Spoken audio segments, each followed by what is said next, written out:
The magistrate's gavel fell like thunder, and Elara Morrison knew her life had just changed forever.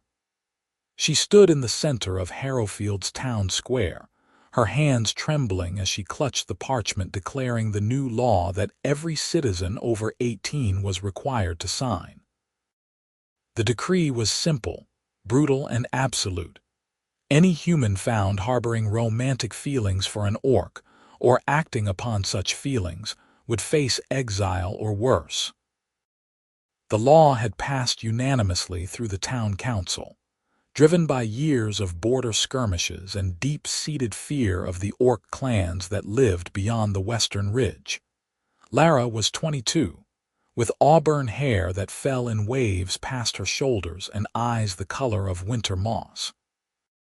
She worked in her father's apothecary shop, grinding herbs and mixing tinctures for the townspeople who trusted her steady hands and gentle nature. She had never given much thought to orcs before. They were stories told to frighten children, figures glimpsed occasionally on the horizon during harvest time, keeping to their own territories as humans kept to theirs. The new law seemed unnecessary, excessive even, but her father had signed it without hesitation and pressed the quill into her hand with an expression that brooked no argument. She signed. What else could she do? 3 weeks later, everything changed. Elara had been gathering wild rosemary on the eastern slopes, where the forests thinned into rocky meadowland. She knew she had wandered farther than she should have, but the herbs that grew in the higher elevations were more potent, and old Mistress Crane needed a strong preparation for her aching joints. The sun was beginning its descent when Elara heard the sounds of struggle.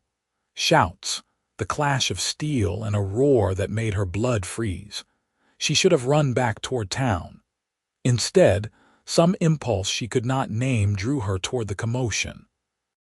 She crept through the underbrush until she could see a small clearing where 3 human men, hunters by the look of their leather armor and weapons, had cornered someone against a rocky outcropping. No, not someone. Something, an orc. Elara's breath caught. She had never seen one up close.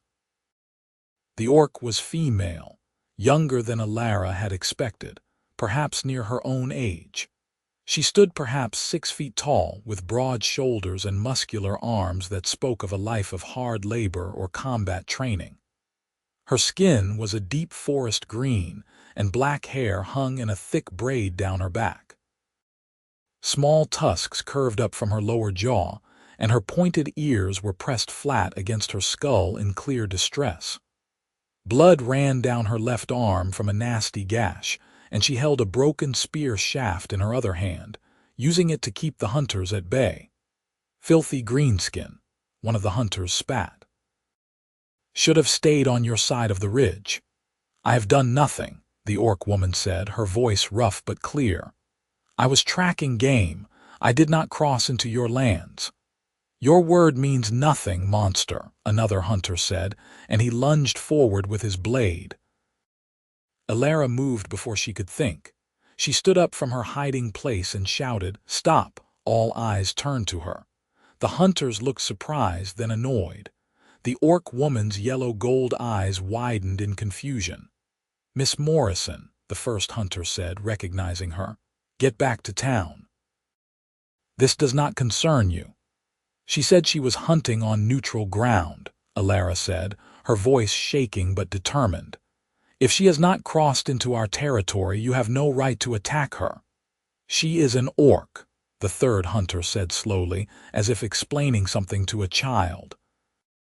"The new law says we are to show no mercy to their kind." "The law says we cannot love them," Elara corrected, surprised at her own boldness. "It says nothing about murdering them without cause on neutral land. That is still a crime. Or have we abandoned all our principles out of fear?" The hunters exchanged glances. They knew she was right. Harrowfield prided itself on justice and order, even if that justice had recently become twisted by prejudice. Killing without provocation, even an orc, would still bring questions they might not want to answer. "This is not over," the first hunter said finally. He pointed his sword at the orc woman. "You tell your people to stay away from our lands, or next time we will not be so merciful." The three men gathered their things and disappeared into the forest, shooting dark looks back at Elara as they went. Silence fell over the clearing. Elara and the orc woman stared at each other across the blood-stained grass. Now that the danger had passed, Elara felt her knees go weak. What had she just done? She had defended an orc. If word got back to town, if anyone knew. "Why did you do that?" the orc woman asked. She lowered her broken spear slowly, her expression wary. "I do not know," Elara admitted. "It was not right what they were doing. You were not hurting anyone." The orc woman studied her for a long moment. "You are strange for a human." She swayed slightly, and Elara realized that the wound on her arm was worse than she had first thought. Blood dripped steadily onto the ground. "You are hurt," Elara said. She moved forward cautiously, pulling her gathering bag around. "I have some supplies. Let me help." "Why would you help me?" the orc woman asked, but there was less suspicion in her voice now and more genuine curiosity. "Because you are bleeding and I know how to stop it," Elara said simply. She gestured to a flat rock. "Please, sit." After a moment's hesitation, the orc woman sat. Up close, Elara could see the fine details she had missed before. The small scars that marked the orc's knuckles, the geometric patterns tattooed along her forearms, the way her tusks were decorated with tiny carved symbols. She was beautiful in a fierce, foreign way that Elara had never encountered before. "My name is Elara," she said softly as she began cleaning the wound with water from her flask and a clean cloth. "Grasha," the orc woman said. She winced but did not pull away as Elara worked. "You have done this before." "I work in an apothecary. I have treated many cuts." Elara pulled out a small jar of salve and began applying it to the cleaned wound. "This will help it heal faster and prevent infection. You should still have someone check it in a few days." "My clan has healers," Grasha said. She watched Elara's face closely. "But none who would tend to me as gently as you do." Elara felt heat rise to her cheeks. She focused on wrapping a strip of clean linen around Grasha's arm, tying it securely. "There. That should hold until you get home." "Thank you," Grasha said. The words sounded formal, almost ceremonial. "I owe you a debt, twice over. You saved my life and you have tended my wounds." "You owe me nothing," Elara said. She began packing her supplies back into her bag, suddenly aware of how late it was getting. "I should go. If I am not back before dark, my father will worry." She stood, but Grasha caught her wrist gently. The orc's hand was warm and calloused. "Wait, you risk much by helping me if your people knew." "They will not know," Elara said firmly. "Go back to your clan, be safe." Grasha released her wrist but held her gaze. "If you ever need help, Elara Morrison of the apothecary, come to the Western Ridge. Ask for Grasha, daughter of Kesh. My people will find you." Elara nodded, not trusting herself to speak. Then she turned and hurried back down the mountain path, her heart pounding so hard she thought it might burst from her chest. Over the following weeks, Elara tried to forget about the encounter. She threw herself into her work, mixing medicines and helping her father with the endless stream of customers who needed remedies for everything from coughs to heartbreak. But at night, when she lay in her narrow bed in the room above the shop, she found herself thinking about Grasha. The way the orc woman had stood her ground against 3 armed men, the careful dignity in her voice, the warmth of her hand on Elara's wrist, these thoughts frightened Elara more than the hunters had. The law was clear. She could not afford to think about an orc this way. It was foolish, dangerous, and impossible. She tried to push the memories away, but they returned again and again like a persistent tide. 1 month after their first meeting, Elara returned to the eastern slopes to gather more herbs. She told herself it was purely practical. She needed the plants for her work. It had nothing to do with the hope that she might see Grasha again, but when she reached the rocky meadowland, her heart sank. There was no sign of the orc woman.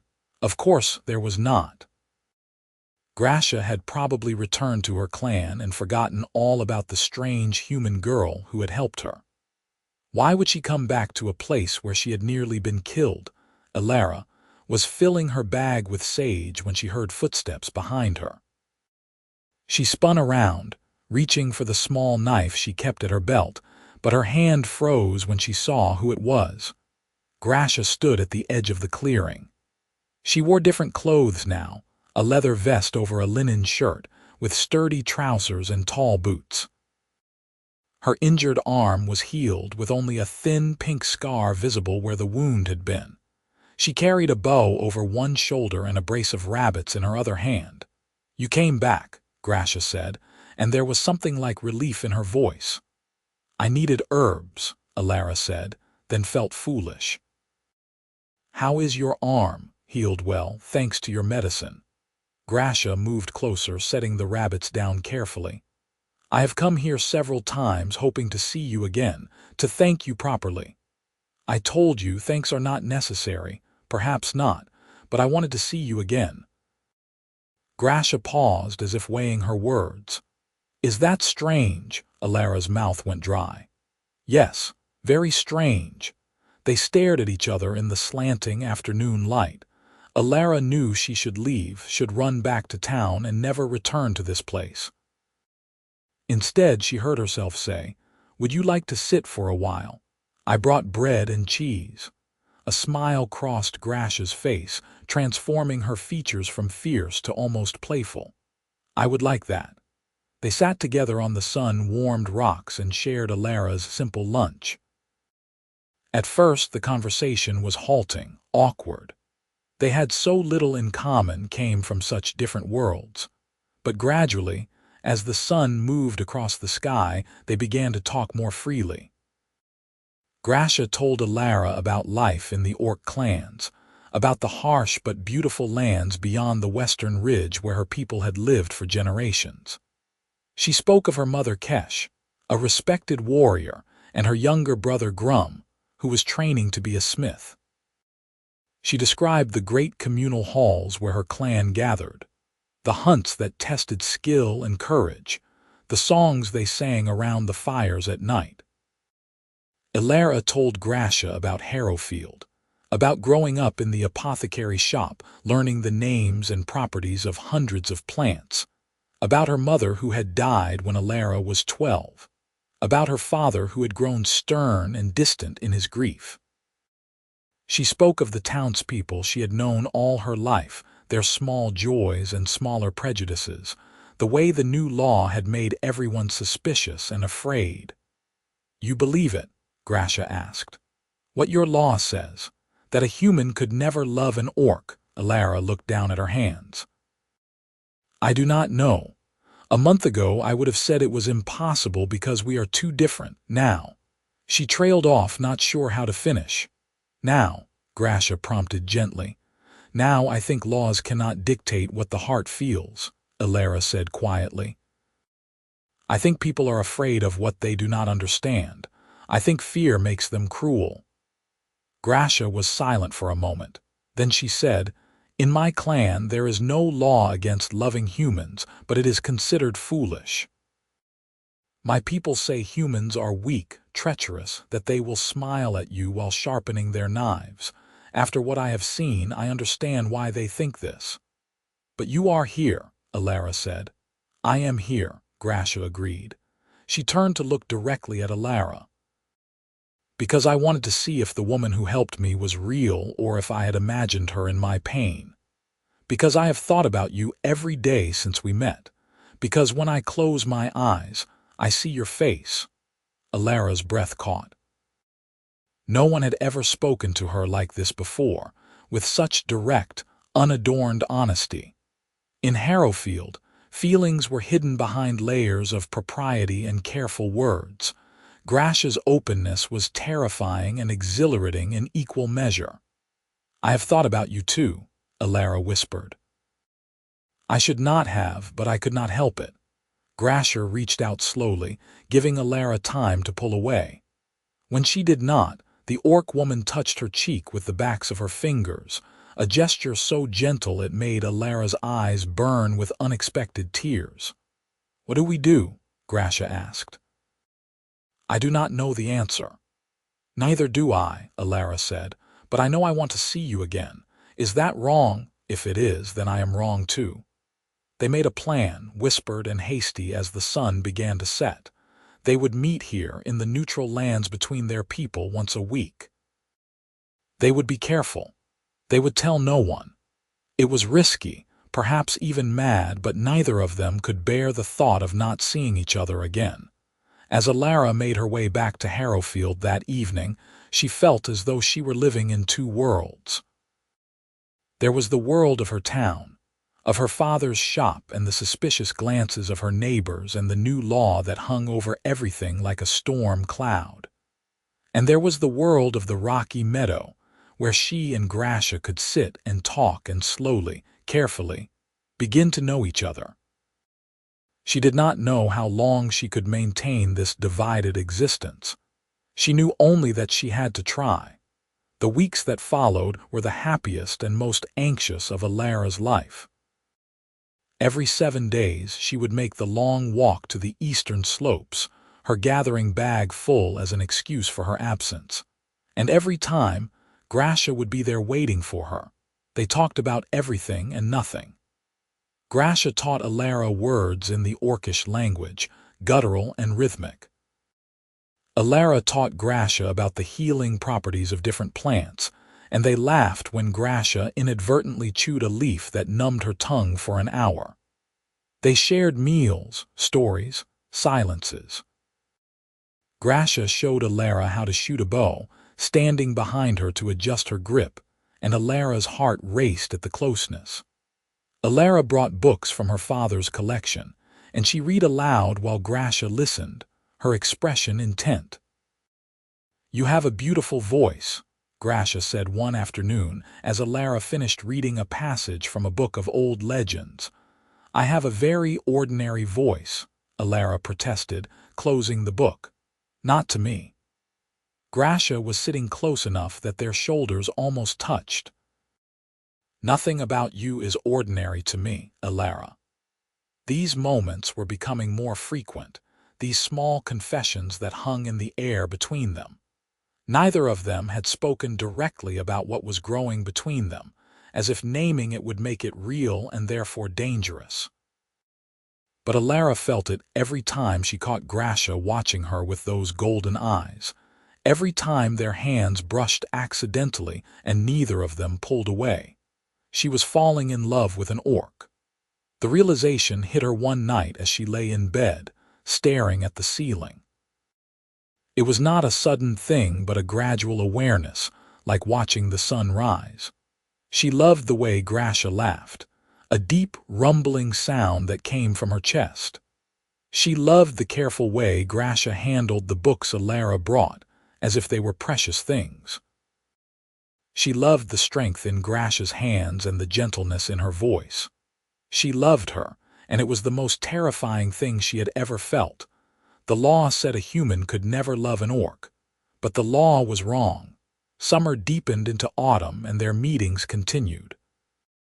They were careful, so careful. Elara varied the times and days she went to the meadow. She never told anyone where she was really going. She watched for signs that anyone suspected, but life in Harrowfield continued as it always had, and her father seemed content to let her manage the herb gathering without supervision. Then, one gray October day, everything began to unravel. Elara was in the shop, grinding dried lavender for a sleeping draft, when the door burst open. Peter Yates stumbled in, supported by 2 other men. Peter was a veteran soldier, a man in his early 30s who served in the town militia. He was also someone Elara had known since childhood, a friend of sorts, though they had grown apart as they got older. Blood soaked through his shirt and his face was pale with pain. "Orcs," one of the men supporting him gasped. "There was a raid on the northern farms." Peter took an arrow protecting the Hendersons. Elara's world tilted sickeningly, but she forced herself to focus. "Bring him to the back room. Lay him on the table." She worked quickly, cutting away the shirt to expose the wound. The arrow had gone deep into Peter's shoulder, and removing it would be dangerous. Her father appeared, took in the situation with one glance, and began preparing the instruments they would need. "It was unprovoked," Peter said through gritted teeth as Elara cleaned the wound. "They came at dawn. Burned 2 barns before we drove them off."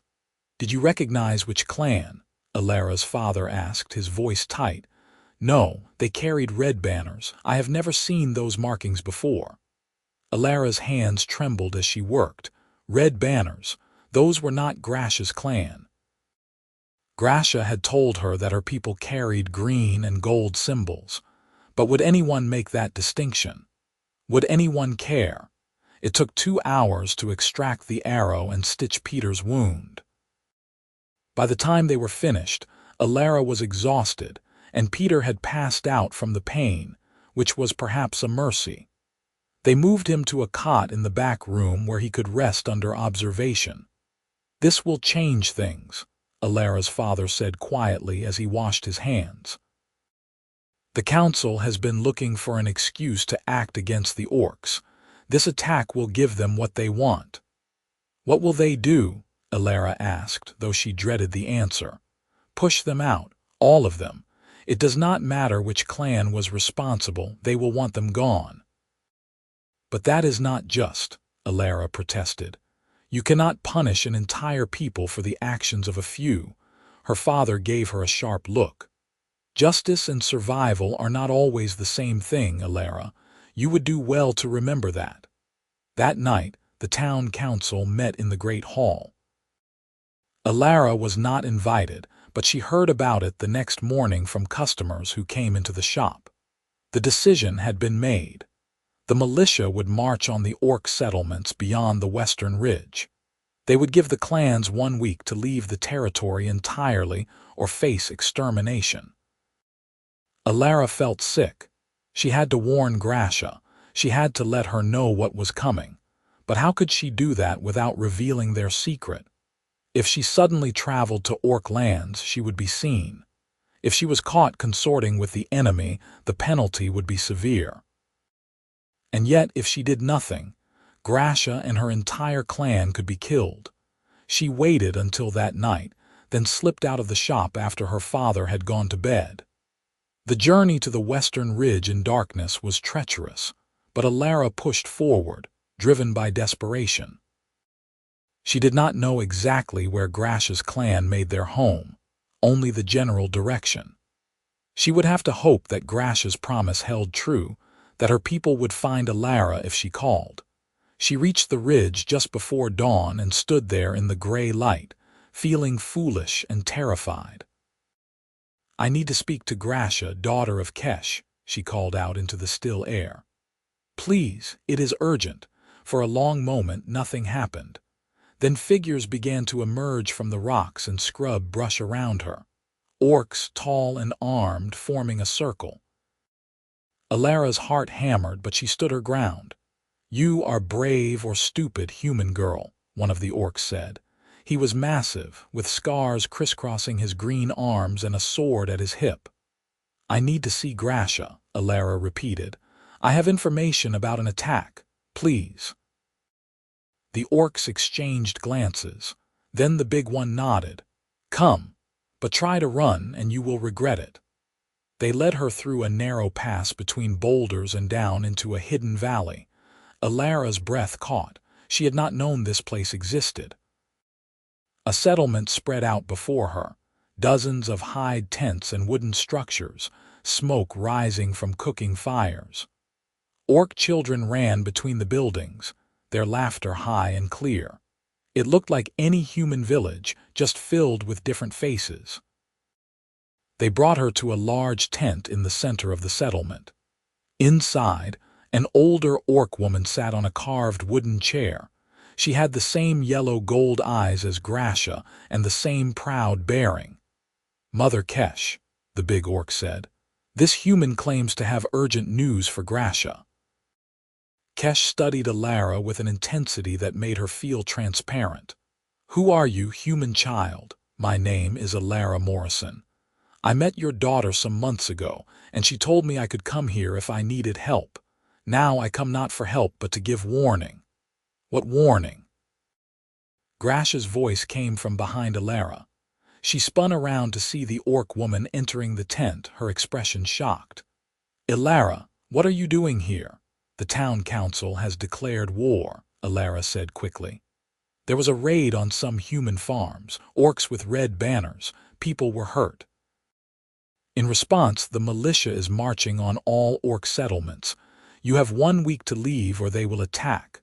Silence fell over the tent. Kesh rose slowly from her chair. "Red banners. That is the Ironjaw clan. They are raiders, mercenaries. They have no honor." "The humans will not care about such distinctions," Grasha said. Her voice was hollow. "They will come for all of us." "How did you learn this?" Kesh asked Elara. "And why risk coming here to warn us? We are nothing to you." Elara looked at Grasha, and something in her expression must have given her away because Kesh's eyes widened. "You are the one," the older orc said slowly. "The human girl my daughter has been meeting in secret." Grasha's face showed alarm. "Mother, I can explain. I knew you were going somewhere," Kesh said. "I knew you were keeping something from me. I did not realize it was this." "I am sorry," Elara said. "I know our friendship is forbidden by both our peoples. But I could not let Grasha and her clan walk into danger without warning them. That would be wrong." "Friendship," Kesh repeated, and there was something knowing in her tone that made Elara's cheeks burn. "Mother, please," Grasha said. "Elara has risked everything to come here. The least we can do is hear her out." Kesh was quiet for a long moment. Then she nodded. "You are right. We must prepare. If the humans are coming, we cannot stay here. We will need to move the camp to the deep valleys where they cannot easily follow." "Or," said another voice from the entrance to the tent, "we could fight."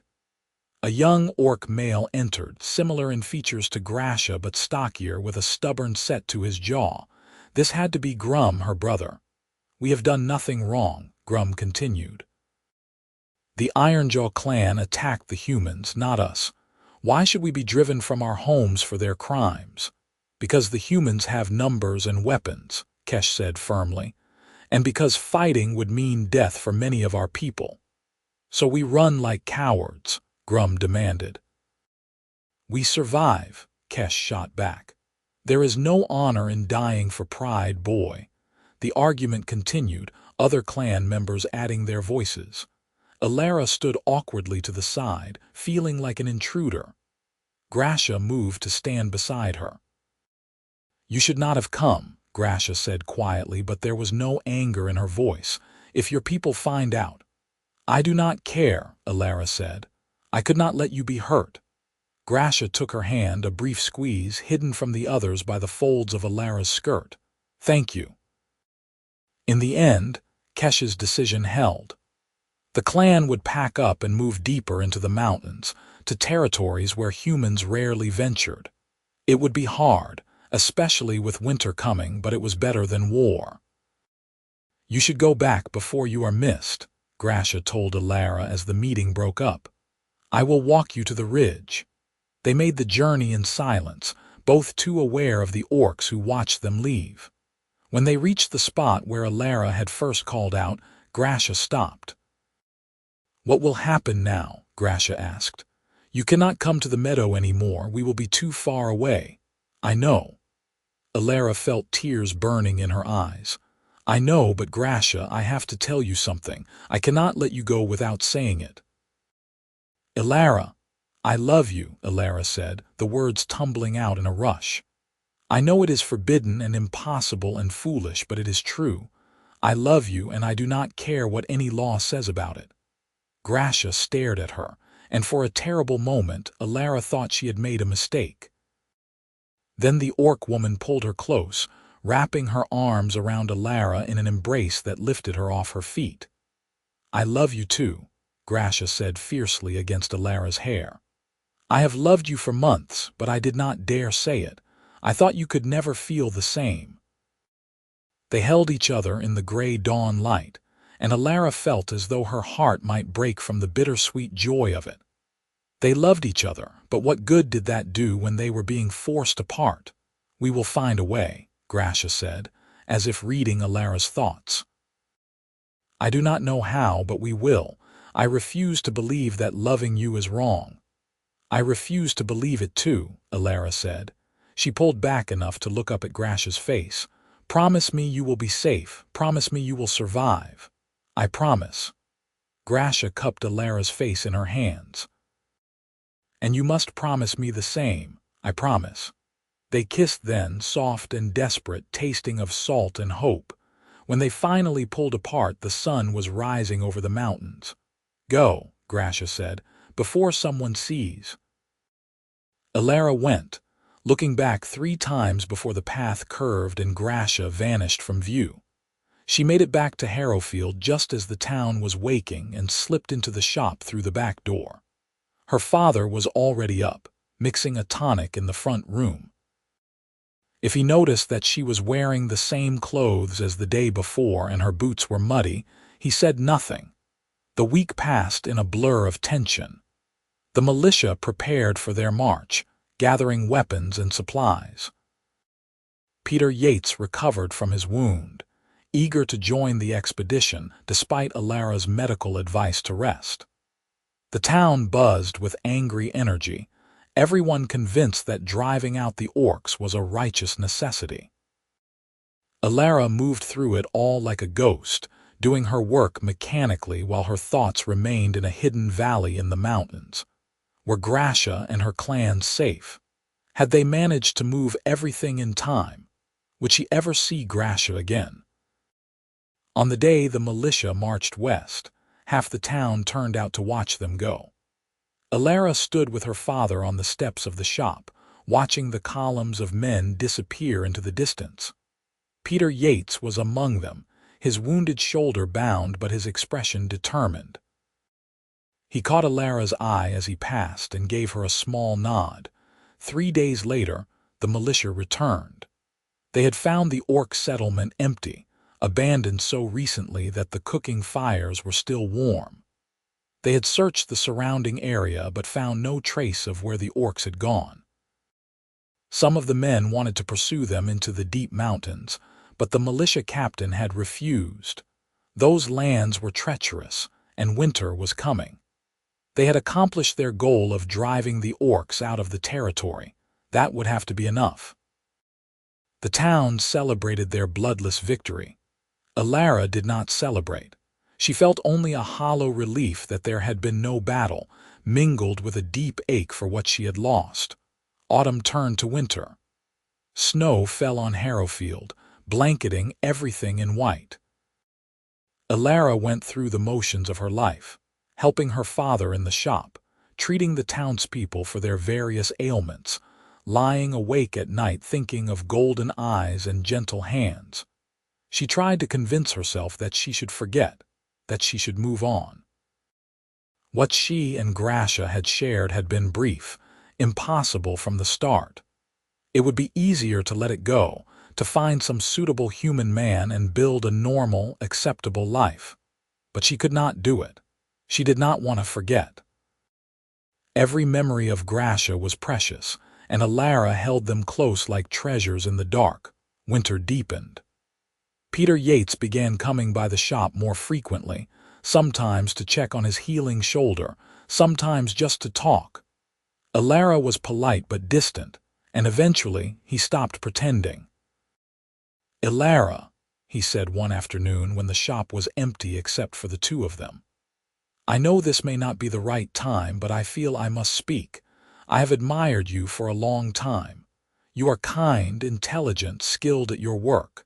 I would be honored if you would consider letting me court you." Elara looked at Peter.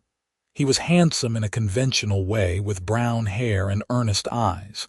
He was brave, as his scar proved. He would make someone a good husband, but that someone was not her. "Peter, I am flattered," she said gently, "but I cannot accept your suit. I am sorry." "Is there someone else?" he asked. Elara hesitated. Then she said, "There is someone I love who I cannot be with." "Who is he?" Peter's voice was carefully neutral. "Maybe I can help if there is some obstacle." "You cannot help," Elara said. "No one can." "But I appreciate the thought." Peter left looking confused and hurt. Elara felt guilty, but what else could she have said? She could not tell him the truth. The law was still in effect. If anyone discovered that she harbored feelings for an orc, she would be exiled at best, imprisoned at worst. The winter months dragged on. Elara had never felt so alone, even surrounded by people. She could not talk to anyone about what she was feeling, could not share her grief or her love. It was a secret she had to carry by herself. Then, one frozen morning in late February, everything changed again. Elara was walking back from the miller's house, where she had delivered medicine for his sick daughter, when she heard shouting coming from the town square. She hurried forward to find a crowd gathering around something. No, not something. Someone. An orc stood in the center of the square, tall and defiant despite the hostile faces surrounding her. It took Elara a moment to recognize her through the shock. Grasha.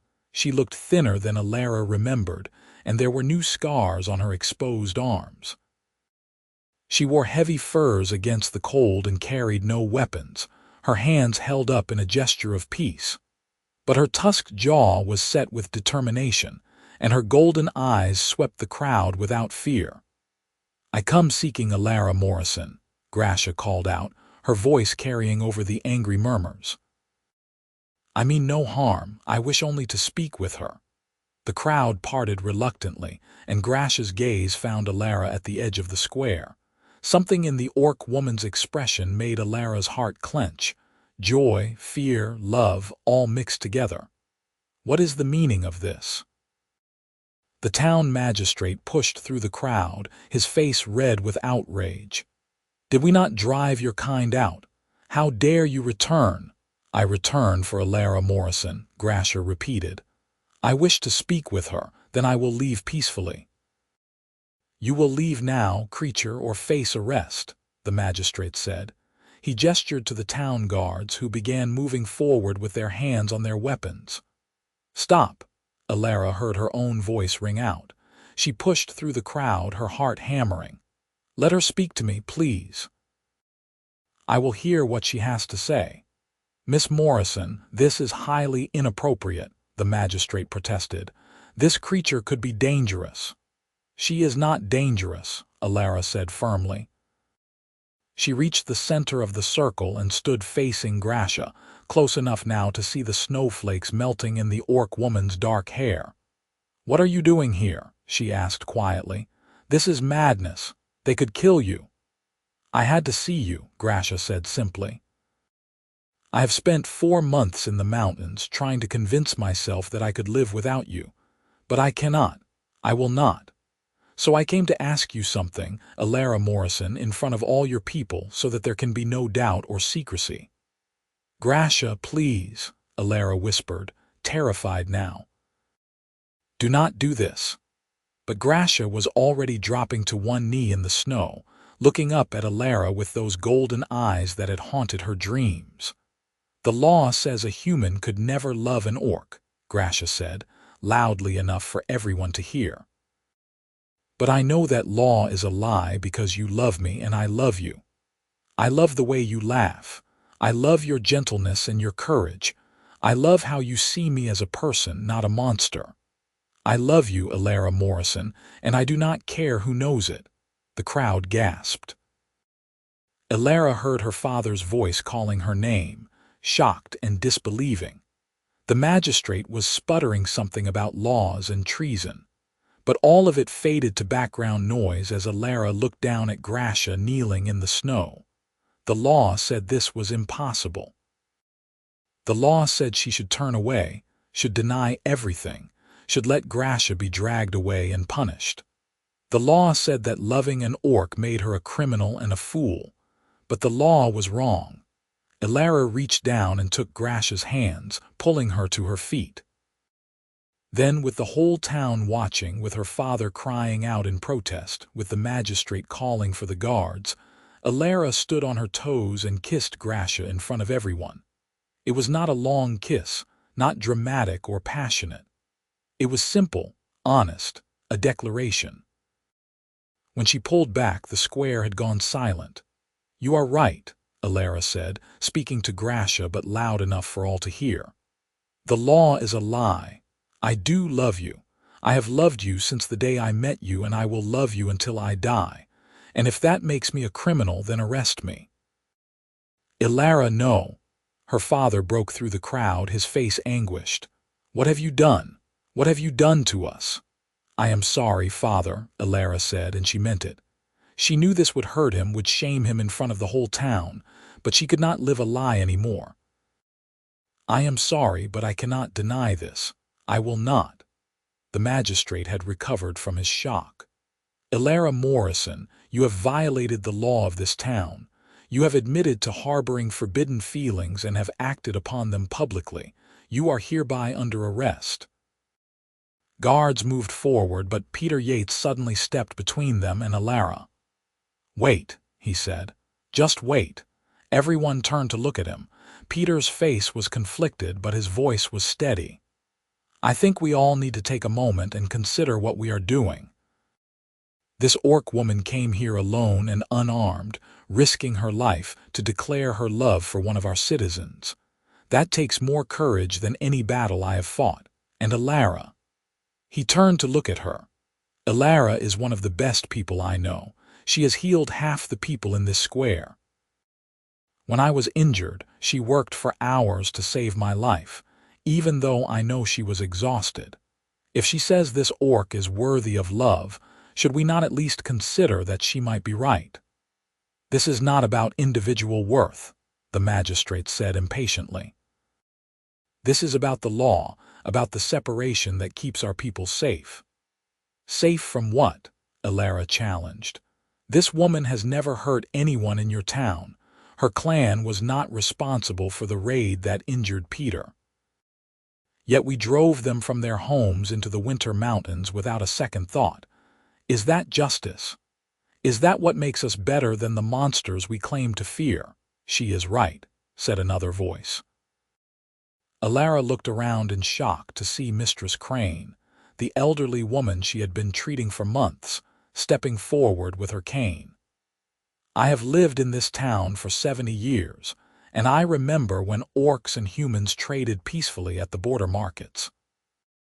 We were not friends, perhaps, but we were not enemies either. It was only after the war 20 years ago that the hatred began. But this war is over. Why are we still fighting?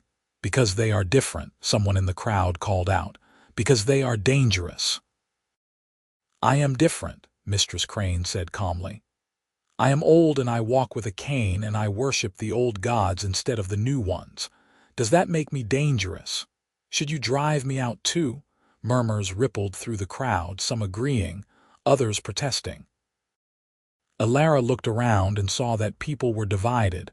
Some faces showed anger and disgust, but others showed uncertainty, even sympathy. "This is ridiculous," the magistrate said. He turned to the guards. "Arrest them both. We will hold them until the town council can convene and decide on proper punishment." The guards moved forward again, and this time Peter did not stop them. Elara felt hands on her arms, but she did not resist. Grasha likewise allowed herself to be restrained, though Elara knew the orc woman could have fought free if she chose. "It is all right," Grasha said quietly, catching Elara's eye. "I do not regret this. Whatever happens, I do not regret it." "Neither do I," Elara said. They were taken to the town hall and locked in separate cells in the small jail below. Elara sat on the narrow cot in her cell and tried not to think about what punishment might await them. Exile, probably. Maybe worse. She had broken the most serious law Harrowfield had, and she had done it publicly, defiantly. There would be consequences. But even now, even facing imprisonment and shame and exile, she could not bring herself to wish she had done differently. Kissing Grasha in the town square had been terrifying and exhilarating, and it had felt more right than anything Elara had ever done. She had spent months hiding, denying, pretending. It had been such a relief to finally stop lying. Hours passed. Elara heard footsteps on the stairs several times, heard voices arguing in the rooms above. Finally, as evening was falling, the door to her cell opened. Her father stood there. He looked older than Elara had ever seen him, his face haggard with grief and confusion. "Father," Elara said, standing up, "I am sorry. I know you must be so disappointed in me. Disappointed." Her father's voice cracked. "Elara, I am terrified. Do you understand what you have done? The council is calling for severe punishment. Some are even suggesting execution for treason." Elara felt cold fear wash through her. "For me or for Grasha? For both of you?" Her father moved closer, gripping the bars of the cell. "Elara, please. Tell them you were confused, that the orc cast some spell on you. Tell them you renounce these feelings." "I can convince the council to show mercy if you just cooperate." "I cannot do that," Elara said gently. "Father, I understand this is hard for you to accept, but I do love Grasha, truly, and I will not lie about it even to save myself." "Then you will die," her father said, and there were tears running down his face. "You will die, and I will have lost you just like I lost your mother, and it will destroy me." Elara felt her own tears rising. She reached through the bars to take her father's hand. "I am sorry.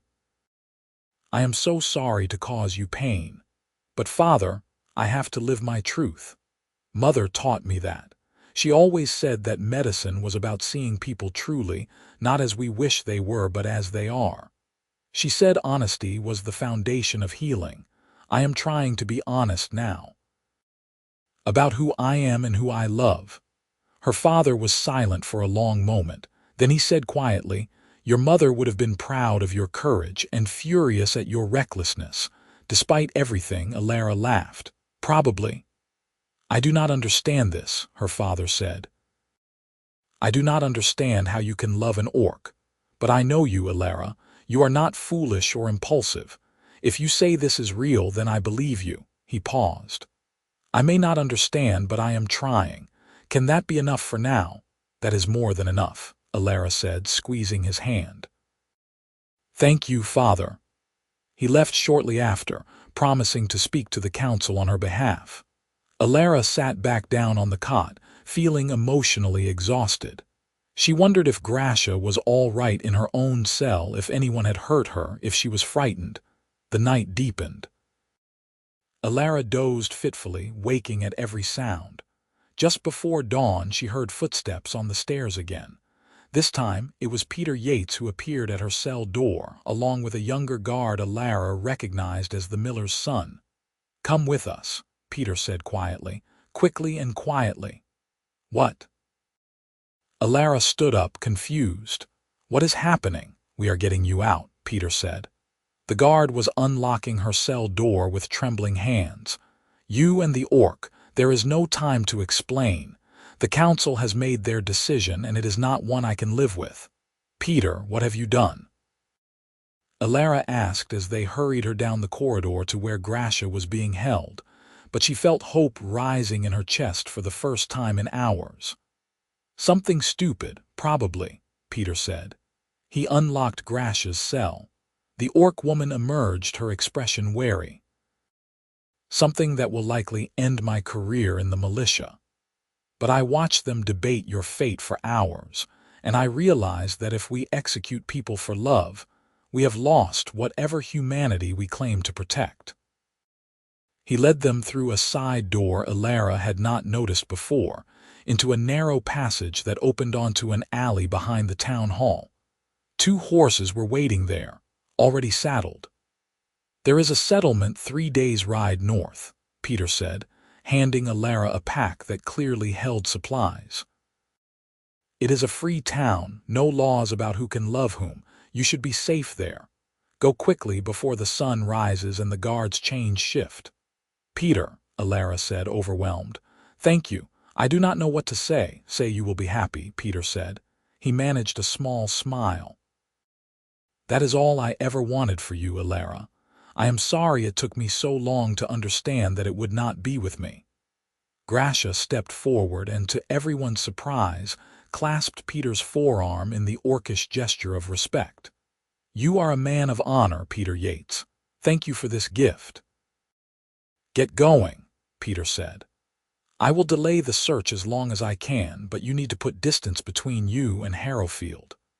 Elara and Grasha mounted the horses and rode out of the alley into the gray pre-dawn light. Elara looked back once to see Peter and the young guard watching them go. Then she turned forward and focused on riding. They traveled hard all day, stopping only briefly to rest the horses. As the sun set, they made camp in a small grove of trees well off the main road. "You think they will pursue us?" Elara asked as they huddled around a small fire. "Probably," Grasha said, "but Peter is right. If we can reach the free settlement, they will not be able to touch us. Such places have their own laws and they do not honor extradition for crimes of love." "Crimes of love," Elara repeated. What a strange phrase. Grasha reached out and took her hand. "Are you all right? This is not the life you knew. You have lost your home, your father, everything." "I know," Elara said. "And yes, I am sad about that. I will miss my father terribly. I will miss Mistress Crane and the shop and the work I did there. But Grasha, I am also happier than I have ever been, because I am here with you, because I do not have to hide anymore. Does that make sense?" "It makes perfect sense," Grasha said. She pulled Elara closer and they sat wrapped in each other's arms as the fire crackled. "I feel the same. My clan thinks I am insane, coming to the human town like that. My mother said I was risking death for foolishness." "What did you tell her?" "I told her that loving you is not foolishness, that if I die for it, I die having known the most real thing in my life." Grasha paused. She was not pleased, but I think she understood. They traveled for 3 more days, always watchful for signs of pursuit. On the morning of the 4th day, they crested a hill and saw the settlement spread out in the valley below. It was larger than Elara had expected, more of a town than a village. Buildings clustered around a central square, and she could see people moving about their business. But what struck her most was the diversity of those people. Even from a distance, she could see humans and orcs walking side by side. There were other species too, ones she could not immediately identify. "I have heard of this place," Grasha said, wonder in her voice. "I did not think it was real." They rode down into the valley and entered the town. People glanced at them with mild curiosity, but no hostility. An orc woman standing outside a shop called out a greeting in her native language, and Grasha responded with visible relief. They found an inn and secured a room. The innkeeper, a cheerful human woman with gray streaked hair, did not even blink at the sight of a human and orc traveling together. "Welcome to Crossroads," she said. "You will be safe here, whatever your story is. We ask no questions and judge no pasts." Over the following weeks, Elara and Grasha settled into their new life. They found work easily. Elara's skills as a healer were in high demand, and Grasha found employment with a hunting company that supplied game to the town's market. They rented a small house on the edge of town, nothing fancy but theirs. It was strange at first to live so openly.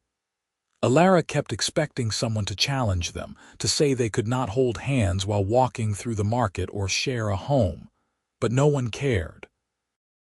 In Crossroads, their love was just another part of the beautiful, chaotic tapestry of the town. Elara wrote letters to her father, not knowing if he would receive them or respond. For months, there was only silence. Then, 6 months after their arrival in Crossroads, a letter came bearing her father's seal. Elara opened it with shaking hands, Grasha reading over her shoulder. The letter was brief. Her father wrote that he was well, that the shop continued as always, that he missed her. He wrote that the town had been in an uproar after her escape, but that the fervor had eventually died down. Peter Yates had been stripped of his rank but not imprisoned, as there was no proof he had been involved in the escape. The law against human-orc relationships still stood, but some people, particularly the younger generation, were beginning to question it. Then, at the end, came the words that made Elara cry. "I do not understand what you have, but I can see that it is real.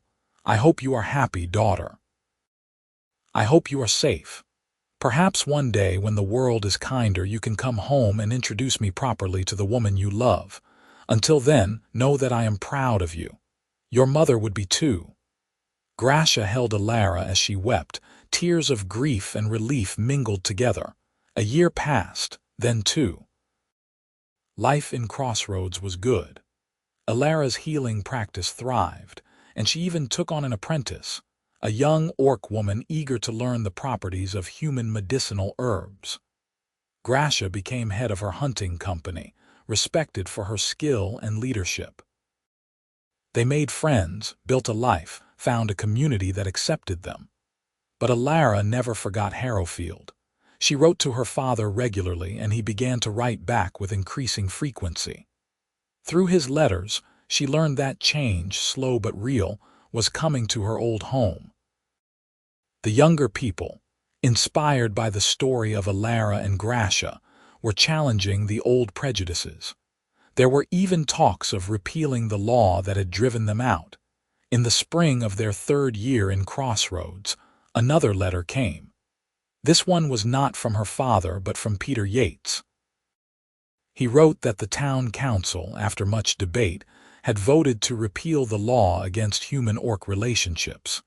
It had not been unanimous, and there was still plenty of prejudice to overcome, but it was a start. More importantly, all charges against Elara and Grasha had been dropped. They were free to return to Harrowfield if they wished. Elara and Grasha talked long into the night about what to do. Crossroads was their home now. They had built a life here, and it was a good one, but Elara missed her father.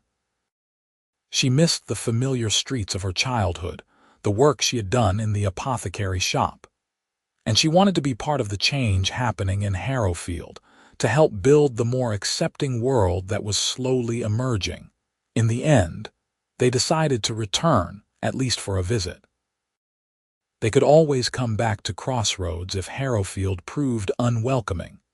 The journey south was strange, retracing the path they had fled along 3 years before. When they finally crested the last hill and saw Harrowfield spread out below, Elara felt her heart clench with a complicated mix of emotions. They rode into town at midday. People stopped to stare, and Elara felt the old fear rising.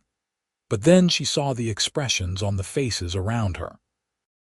Some were still hostile, true, but others showed curiosity, even welcome. And there, pushing through the crowd, was her father. He had aged in the 3 years since she had seen him, his hair more gray, his step less sure.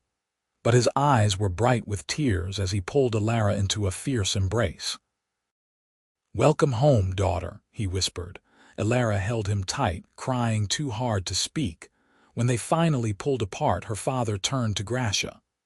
The orc woman stood tall but wary, clearly unsure of her reception. "Grasha, daughter of Kesh," Elara's father said formally. "My daughter tells me in her letters that you make her happy, that you are kind and brave and true, That is all I have ever wanted for her. Thank you for loving her well." Grasha's eyes widened.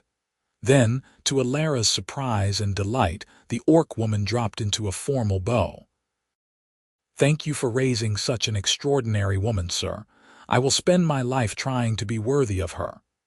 "I think," Elara's father said with a small smile, "you already are." They walked through the town together, the three of them, and slowly people began to approach. Mistress Crane, older but still spry, came to greet them with her cane. Peter Yates, now working as a blacksmith since leaving the militia, shook Grasha's hand and welcomed them back. Others came too, curious about the orc woman who had risked everything for love, curious about Elara who had defied the whole town. Not everyone was welcoming. There were still plenty who glared at them, who muttered darkly about the repeal of the law and the corruption of tradition. But Elara found that she could bear that hostility now. She had lived in a place where she was accepted, had built a life without fear. She knew what was possible. Over the following months, Elara reopened her healing practice in her father's shop. Grasha found work with the town's hunters, her skills quickly proving invaluable. They moved into the rooms above the apothecary, the same rooms where Elara had grown up. It felt like coming full circle. Change continued, slow but steady. Other cross-species couples began to emerge from hiding or to form newly, emboldened by Elara and Grasha's example. There were still incidents, still prejudice and fear to overcome, but there was also hope. One warm summer evening, a year after their return to Harrowfield, Grasha took Elara's hand and led her out to the eastern slopes, to the meadow where they had first met. "I wanted to come back here," Grasha said, "to the place where it all began."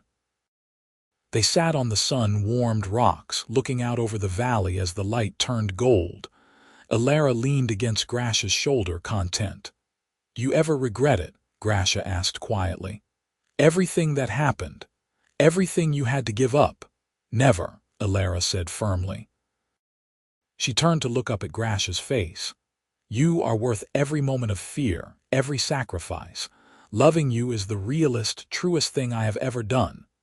Grasha smiled, that rare, beautiful smile that transformed her entire face. "The law said a human could never love an orc," she murmured. "The law was wrong," Elara said. "Yes," Grasha agreed. She cupped Elara's face in her hands, gentle despite their strength. "Yes, it was." They kissed as the sun set over the mountains, painting the sky in shades of gold and crimson. In the valley below, Harrowfield was settling in for the evening, smoke rising from cooking fires, children being called in from play. It was an ordinary scene in an ordinary town, made extraordinary only by the possibility it now held. The possibility that love could exist in all its forms, that difference could be celebrated rather than feared, that laws made by frightened people could be challenged and changed. Elara and Grasha would face more challenges in the years to come. There would be setbacks and struggles, moments of doubt and fear. But they would face them together, their love a defiant light against the darkness of prejudice. And slowly, year by year, that light would spread. Other towns would follow Harrowfield's example. The border between human and orc lands would become less of a barrier and more of a meeting place. Children would grow up in a world where love between species was not just permitted but normal, unremarkable. It would take time. It would take courage. But it would happen, because two people had dared to love when the law said they could not, had dared to stand in a town square and declare their truth for all to see. The law had said a human could never love an orc. Elara and Grasha had proven that law wrong, and in doing so, they had changed the world. Years later, when Elara's hair had begun to show threads of silver and Grasha's scars had multiplied with time and experience, they would still return to that meadow on summer evenings. They would sit on the same sun-warmed rocks and watch the sunset, their hands intertwined, their love as strong as ever.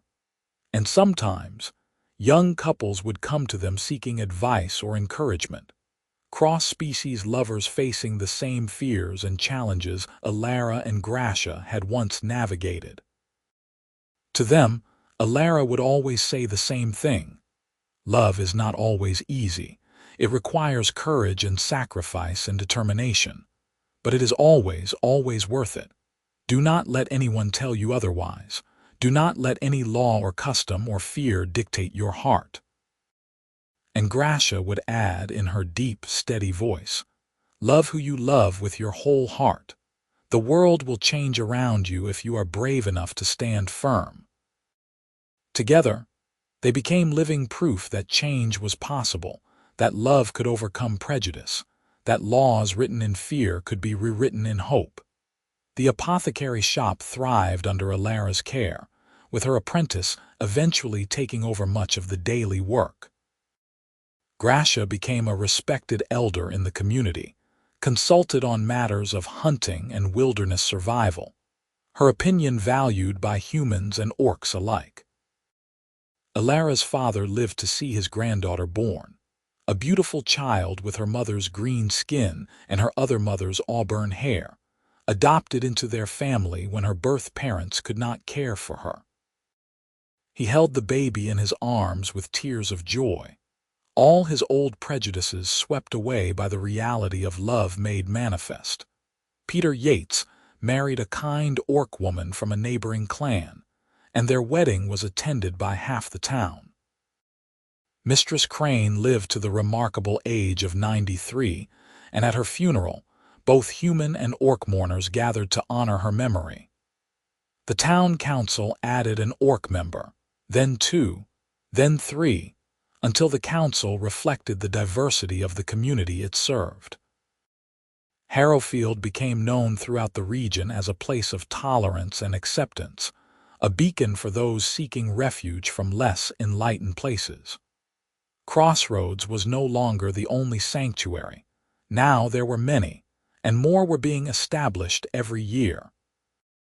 And through it all, through every triumph and setback, every joy and sorrow, Elara and Grasha remained constant. Their love was a foundation upon which a new world was being built, one small act of courage at a time. On their 20th anniversary, the town threw them a celebration. It was not officially sanctioned, but that did not matter. People came from all over the region, humans and orcs and others, all of them touched in some way by the story of two people who had loved when love was forbidden. There were speeches and toasts, laughter and music. But the moment Elara treasured most came at the end of the evening, when she and Grasha slipped away from the crowd and walked to the edge of town, where they could see the stars overhead. "Did you ever imagine it would be like this?" Grasha asked, pulling Elara close. "When you stopped those hunters from killing me all those years ago?" "No," Elara admitted. "I could not have imagined any of this. I just knew that what they were doing was wrong and I could not stand by and watch." "One small act of kindness," Grasha mused. "That is all it took to change everything." "Not just one act," Elara corrected gently. 1,000 small acts, every time we chose love over fear, every time we stood firm in the face of hatred, every time we reached out to someone else who was struggling. Those acts built on each other, created something larger than either of us. "You are right," Grasha said. She pressed a kiss to the top of Elara's head. "We did not change the world alone. We just started something that others helped build." They stood together in the darkness, wrapped in each other's arms as they had stood so many times before. Above them, the stars wheeled in their ancient patterns, indifferent to the small dramas of mortals below. But on the earth, in a small town on the edge of the frontier, something beautiful had been born from courage and love and stubborn determination. The law had said a human could never love an orc. But Elara and Grasha had loved anyway, openly and defiantly, and they had kissed in front of the whole town. That kiss, that moment of radical honesty, had been the spark that ignited a movement. And now, 2 decades later, that spark had become a flame that could not be extinguished. It burned in the hearts of every couple who dared to love across boundaries, every family that chose acceptance over prejudice, every community that embraced diversity instead of fearing it. The world was changing. Slowly, imperfectly, but undeniably. And at the center of that change, constant as the North Star, were two women who had loved when love was forbidden, who had chosen each other over everything else, who had refused to let any law dictate their hearts. Their story would be told for generations to come, in songs and stories and whispered conversations between young lovers seeking courage. The details would change with each telling, but the heart of it would remain the same. Love is stronger than law, courage is more powerful than fear, and two people, standing together, can change the world. Elara and Grasha lived long lives, longer than either had expected.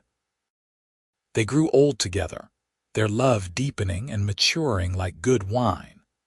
They saw their daughter grow up and find her own love, watched grandchildren born into a world so different from the one they had known in their youth. They saw the last vestiges of the old prejudices fade, not disappearing entirely, but losing their power to wound and divide. And when, finally, Elara's time came to an end, Grasha held her hand and whispered all the things they had said to each other over a lifetime of love. Elara died peacefully, surrounded by family, secure in the knowledge that her life had mattered, that her love had made a difference. Grasha followed not long after, her strong body finally giving way to the weight of years. She was laid to rest beside Elara in Harrowfield's cemetery, their graves marked by a single stone that bore both their names and a simple inscription. They loved when love was forbidden, and they changed the world. The meadow where they first met became a place of pilgrimage for lovers of all kinds. Flowers bloomed there in wild profusion, and people came to leave offerings and make wishes.